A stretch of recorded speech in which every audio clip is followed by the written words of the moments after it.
Hi everybody, welcome to the Evangelist Nick Garrett channel, Truth First Christianity in what many call a post-Christian country. On this channel, we try to separate the objective and factual from the subjective and traditional in the Christian faith for the benefit of our faith and learning. On this channel, we learn together. You're learning as I learn, and I'm learning as you learn. By the way, please subscribe if you haven't yet, and turn on notifications so you see all the videos we get, and you can decide whether you want to watch them or not. Today, I'm talking about something very important, and I want to talk about proofs for God, particularly in the context of debate. As you see on social media and in real life, there's an argument, a philosophical dilemma, if you will, about proving the existence of God. The problem of evil, for example, is a philosophical question that leaves much open on the question about whether or not one can prove God's existence. I'm going to take a different tack today than you might expect. I'm going to start by suggesting and offering some tools that I've learned when talking to people about how I prove or make my case for God's existence. The first thing I do is I define terms. Most of the people who want to argue against God existing are arguing inside of a framework called naturalism. Our secular society is naturalistic. They developed the theory of evolution, for example, and it almost doesn't matter whether evolution is true or not, because what they were aiming to do was create a framework inside of which they could analyze science, test and observe, that didn't rely on the supernatural model of a God having created. It's a whole separate discussion about the folly there, but the first thing I usually say is something like, well, of course we can't discuss the existence of God inside of a naturalistic framework, because inside of naturalism, there is no place for God, because the opposite of a naturalistic framework is supernaturalism. Supernaturalism says God created the universe, there is an intelligent designer, and there are many arguments that go along with it. Naturalism, we wouldn't recognize miracles, we wouldn't recognize the existence of supernaturalism, paranormal, anything like that, because there's no place for it. However, one of the arguments you can make is that naturalism does not answer the questions relative to the existence of a God. For example, human beings are clearly wired to ask questions like, why am I here? Who am I? Something is wrong. How can I fix what is wrong? And our observations about what is wrong usually tend toward our society and our civilization and how it is moving in general. There is no other creature under the sun who has these things. The very first civilizations looked to the sky and wondered. The very first civilizations buried their dead. The very first civilizations, packed rooms full of things for people for the afterlife. It is evident that they were under the assumption that something happened after you died. That is compelling. It's also compelling that we don't have any other creatures that wonder about themselves and they wonder about their own existence. If you really look at it objectively, human beings fit contrary to the natural order. We are outside of the natural order. We don't fit in the symbiotic relationships that exist, such as the plant feeds the bug feeds the bigger bug, the bird eats that, the snake eats the bird, the mongoose eats the snake. We don't fit into that. We use the natural resources for our own purposes, building civilizations, making laws, using paper, writing down ideas to live by. These are all things that deserve answers, and the naturalistic model doesn't offer anything.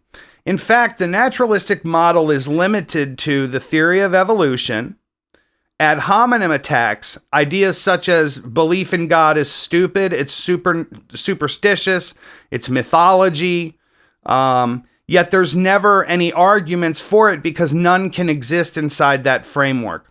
Let me show you what supernaturalism looks like.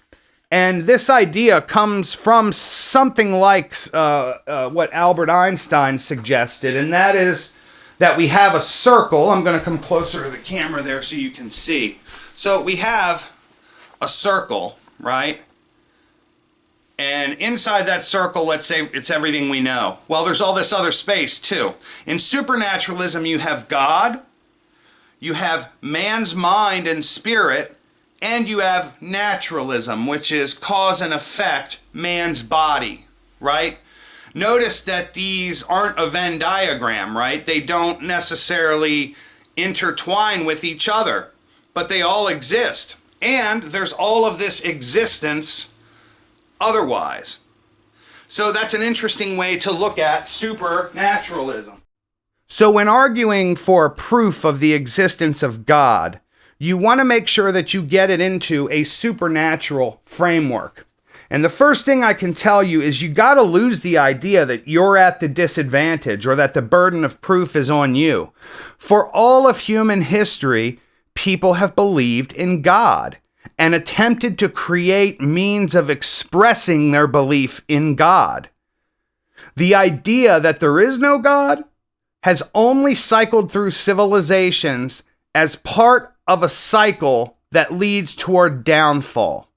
I quote Sir John Glubb's Fate of Empires. There's a period of pioneering for the civilization. There's a period of militarization. There's a period of intellectualism that sometimes comes after political collapse, but it is on the downward trend toward collapse. In fact, the history says that every single time a civilization has removed its moral structure, which in recent millennia has been the Judeo-Christian model of morals, the society collapses. There is no greater evidence for God than that. The other thing I would mention is that you can take a class in seminary called Apologetics, and it's a book this thick. And sometimes apologetics, from a psychological perspective, introduce to you multiple ways of philosophical thinking. For example, there was a philosopher named Immanuel Kant, and he writes about subjectivism, modernism. One way you can view the comparison is you have a whole book of all these different ways of thought that attempt to understand the world via naturalism without God. Yet, the one way of explaining it through the Judeo-Christian worldview has stood the test of time, and none of these have ever undermined these. This continues to prove itself. Many times, arguments for the existence of God will hinge on the Bible. It's a book of man, it's a book of violence, religion has only ever caused wars. That's an easy thing to come back with. Take religion out and the wars are still there. Human beings are violent, and it's because we're sinful by nature. I mean, it doesn't take a lot of evidence to see that for sure.